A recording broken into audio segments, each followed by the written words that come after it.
What's up, Wellness Patriots? It's another Wellness Patriot video. On this channel, we talk about wellness, especially natural wellness.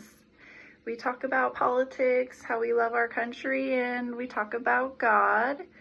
Today, I wanted to do a quick video to talk about something that recently happened in our community, and I just want to call it out and just kind of highlight, some of the things that the left does and that liberals do, and I find it disgusting. I find it to be very hypocritical and childish behavior, and I just think that it is so crazy that people like Biden and liberals on the left try to say that conservatives are the dangerous ones, conservatives are the extreme ones, and then they do things like this. So what happened was, actually I'll start by saying that, so we live in Humboldt County, California, like I have said in other videos, but that's where we are. So Mike Lindell, the My Pillow guy, so I think most people have heard of him, he visited Eureka. Apparently he's a pilot. I did not know that. I actually don't know much about him, but he had the audacity to go into a restaurant. Now, I debated whether or not to say the name of the restaurant, because I would hate for this business to get even more heat than it already has, which is really sad. Just the fact that I have to even have that thought in my mind just shows the behavior of a lot of people on the left, honestly. Although the restaurant's names has already been published in other media outlets. So Mike Lindell recently visited Trace Picoso's restaurant, and what happened after that is the community, then many people, not everyone, but a lot of people on the left in the community went ahead and attacked the business, mostly through, I think, just being on the internet and making comments, but employees from the restaurant did report receiving threats from people in the community, including death threats. So I guess the people in the community of Humboldt County thought that if Mike Lindell walked into their restaurant, that they should just kick him out. I'm only assuming, because they seem mad that just that he was served there and treated with respect, just because of his political views. So I think, number one, I think it's pretty funny that liberals talk so much about democracy, yet when you wanted to vote for somebody other than who they wanted you to vote for, then you're automatically all these things. You're automatically a bigot. You're automatically a hateful person because they decided these things. That's not democracy. So what you guys want apparently is a dictatorship where we just usher in the leader that you choose. But I'm sorry, it doesn't work that way. Other people are allowed to have opinions, and other people are allowed to not be in your political party, and you have to deal with it. They're mad because how dare he question things. He just thought some things were fishy about what went down in 2020, and I can't even say it because I'll get censored. So that's how bad things are right now. That should be really clear to most people. But how dare he question something and have thoughts and ideas of his own, and not just go with what the government is telling us to go with. But that makes him somehow bad, and it's so terrible that he went into a restaurant because of those things, according to these people. So I definitely stand by the owner of this business. I definitely stand by the employees and everything, don't get me wrong, but my one sort of criticism would be if that, so anyway, in the Times Standard article that I read, it said that the the employees and the owner didn't realize what his politics were. That may be true, and I'm not trying to say anybody lied or anything, but that being said, I do find it a little bit hard to believe, to be quite honest. And I say that because I think that we really need to stop bowing to and cowering to the woke mob. He's a conservative, we all know it. And if it was me, although I am not a business owner, however, I just think that we're living in a time where it's really important to speak up and not let these people have their way like this. So if that was me, I would have been like, yeah, he's a conservative, and we served him anyway because it doesn't matter. It doesn't matter if he's a conservative. And you know what? I would go so far as to say thank you for speaking up for our country. Thank you for having conservative values. I respect conservative values. I wouldn't, if it was me personally, I wouldn't try and downplay that just to appease the community, although I would just really hate to be a business owner in Humboldt County, California. What I see going on around here is, I mean, you got homeless people sleeping in your doorway, you know, peeing around your business, graffiti. And these are the kinds of things you see in Democrat-ran communities. When you travel and you go visit conservative-ran communities, you don't see these things. The streets are nicer, the neighborhoods are more well taken care of, the taxpayer dollars going to where it needs to be going and not into enabling degenerate behavior, basically, which is what goes on here. Yet the community, you know, has so much to say about people that have a different opinion than them.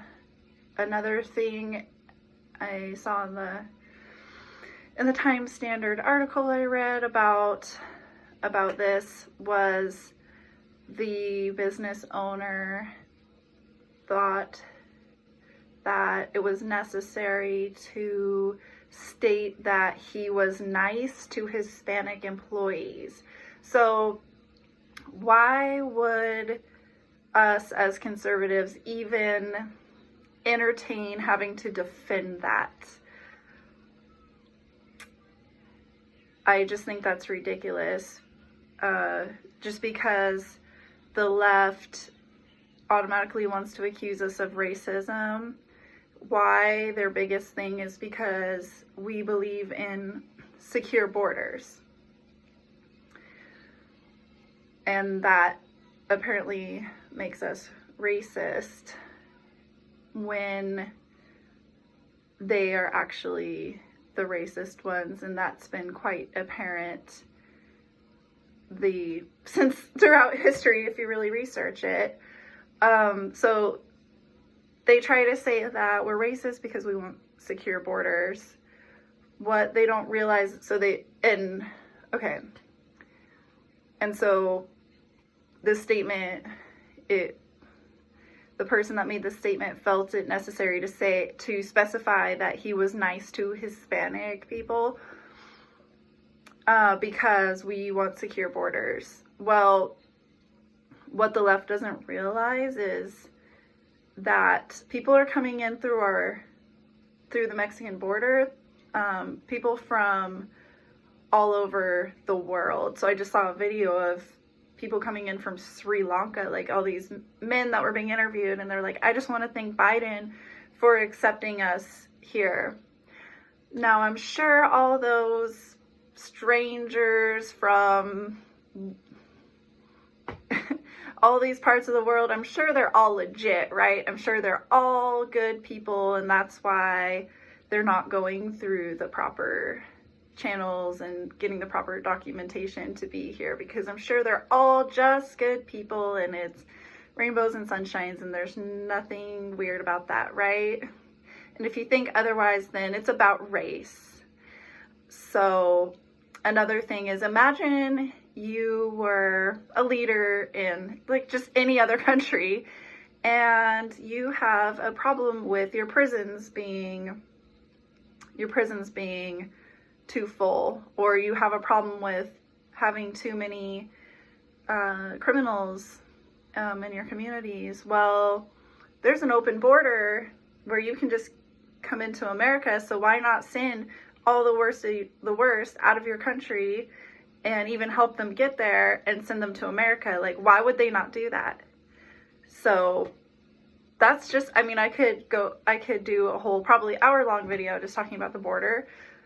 So I just think it's ridiculous that even needed to be specified. How many people from Mexico are conservative? How many conservatives have Hispanic family? It's stupid. It's just stupid. And this is not a criticism on the business owner. It's just really sad that they felt the need to even specify that. It's just sad. And I just think that we shouldn't play into their dynamic with that. Although I do get the point in kind of showing them, like, these are day-to-day interactions. And it's like, see, this person's conservative and they're not racist. And it's like, you have to like show them obvious things because they're obviously not seeing it. But I just thought that was, I'm just like, okay, like, we have to say these really basically stupid things, and I just think it's ridiculous. And also, especially since I could also do a whole video on the history of racism in the Democrat Party, but I'll just like touch a little bit because I wanted to keep this video a little short, but I just wanted to touch a bit on just the most recent things we've seen. Well, okay, with Biden, there's a lot of recent like racist things that I've seen come out of his mouth, but I think one of the biggest ones is the fact that he gave a eulogy at a KKK member's funeral and said that that was his good friend and mentor, and he never rebuked that or retracted that, you know. So but then you have Jill Biden, who recently compared people to tacos, and you have Nancy Pelosi, who recently said, why are we sending these? And then she's like, immigrants. And it's like, what word was going through your mind before you like finally decided to say the word immigrants? Why are we sending them north? Don't send them north. We need them to pick our crops. That's what she thinks of these. That's what she thinks of people, that they're going to pick the crops. So she's clearly not thinking that they're going to come into our country and become doctors and lawyers. She thinks what they're capable of is picking crops. And I just think that video was like clearly just, if that doesn't look racist to a leftist, I mean, you're not paying attention, you're ignoring it. I don't know what to say. So I think the biggest thing here that stood out to me was the fact that employees from this restaurant received threats, including death threats, from leftists in our community for just serving Mike Lindell, after they tell us that, you know, the MAGA people are the more extreme people. But this is the type of thing that happens when Biden incites violence with his speeches and says that we're the extreme ones, and just says things that are very divisive, and it causes things like that. Another thing that has happened recently is a handful of our local churches have been vandalized, and they wrote Die MAGA, they wrote Antifa on the buildings, they wrote 666 on the buildings. So they want people to die. They want to threaten to kill people. I've personally been threatened in my community several times. I've had people tell me things like they're going to knock my teeth out. I've had people tell me things like that they wish my mom would have aborted me. I've had people tell me to put a mask on and set it on fire on my face. These are the things that the tolerant, caring, good people of the, of the left, these are the things they say to people that don't think like them and that don't agree with them. And you know what? I'm going to admit something to you right now, that I myself used to be more of a leftist until I looked at different information and I changed my perspective. Now, when that happened, well, actually before I changed my perspective and when I was more of a liberal, family I have and people I know that are conservative, they never judged me for it. They never treated me any different at all. However, when I changed my perspective and now I have become more conservative, I am conservative and I stand by that. Family I have and people I know have treated me different. They have not wanted to even speak to me anymore. I've had friends block me. I have been called nasty names by people in my own family. So I don't know, that kind of paints a picture to me that really, when I was starting to become conservative, I could already see people treating me different just because I was questioning what was going on with Trump at the time. And so anyway, and at this point, being conservative lines up with my Christian values. And I just learned something recently as well, that the terms left and right, according to Michael Knowles, but I did some further research on it to look more into it, but I first learned it when he said it. The terms left and right come from the French Revolution, and basically during the French National Assembly, they were taking a vote, and the people who believed in God and stood with God in the state, they sat on the right, and people who were atheists and did not believe in God and were not with God sat on the left. Not much has changed since then, as far as I can see. So with that, I will just say it. Well, I wanted to bring that up too because the thumbnail that I'm putting for this video is a Bible verse. Now, I don't know if Mike Lindell is a Christian or not. Like I said, I don't know much about him. I did try a MyPillow, and to be honest, I wasn't all that impressed with it, but that's not the point. The point is to not treat people like that. The point is to, businesses have it hard enough as it is right now, and I can't believe people would try to just take down a business and attack somebody like that, just for serving someone that has a different political view. Are you that weak that you're that offended? Like, why don't you just go mind your own business and go eat wherever you want to eat? Anyway, that being said, I bring up the left and right thing because I wanted to put this thumbnail up that was a Bible quote, and like I said, I don't know if Mike Lindell is Christian or not. However, conservative values are rooted in Christian values. And so that is why I'm putting that Bible verse up. And that is about it. My next video is going to be how to rebel against the system. So look out for that. And I will see you soon. America bless God.